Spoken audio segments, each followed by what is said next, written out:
नमस्ते मित्रांनो, लक्ष्मीच्या पावलांनी या मालिकेच्या होणाऱ्या महासोमवारच्या भागामध्ये आपल्याला असं पाहायला मिळणार आहे की इकडं कला आणि नैना दोघीसुद्धा स्वयंपाकघरामध्ये असतात। तर इकडे कला भाकरी बनवत असते आणि नैना तिथेच असते। त्यावेळेस नैनाच्या हातामध्ये पाण्याचा जग असतो, तर इकडे कला तव्यामध्ये भाकरी टाकत असते।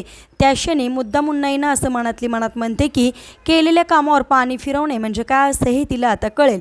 आणि इकडे कला गरम तव्यावर भाकरी टाकत असते। त्या क्षणी मुद्दामून नैना कलाला ढकलते, त्यामुळे कलाचा हात त्या गरम तव्यावर पडतो आणि तिचा हाताला चटका बसतो, म्हणजे तिचा हात भाजतो। त्यानंतर कला रडत रडत तिच्या बेडरूममध्ये येते, तर तिथेच अद्वैत सुद्धा असतो।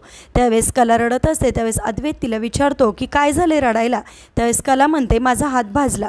त्यावेळेस अद्वैत म्हणतो एवढंच ना, दे मी मलम लावतो, असं म्हणून तिथे असणारा मलम तिच्या हाताला लावतो। त्यावेळेस तिचा हात आणखीनच जास्त दुखायला लागतो। ती म्हणते काय लावले माझ्या हाताला, माझ्या हाताची आग होती एवढी। त्याच वेळेस अद्वैत म्हणतो बाम लावला आहे। तर इकडे कला डोक्याला हात लावून घेते, म्हणजेच आता कलाच्या हाताला भाजल्यामुळे ते कला आणि अद्वैतची आपल्याला गोड प्रेम कहाणी सुरू झालेली पाहायला मिळणार। म्हणजेच आता एकंदरीत नैनाचाच पोपट झालेला आपण पाहणार आहोत। असेच मालिकेच्या पुढील अपडेटसाठी तुम्ही आपल्या रंजक मराठी चॅनलला नक्की सबस्क्राईब करा। थँक्यू।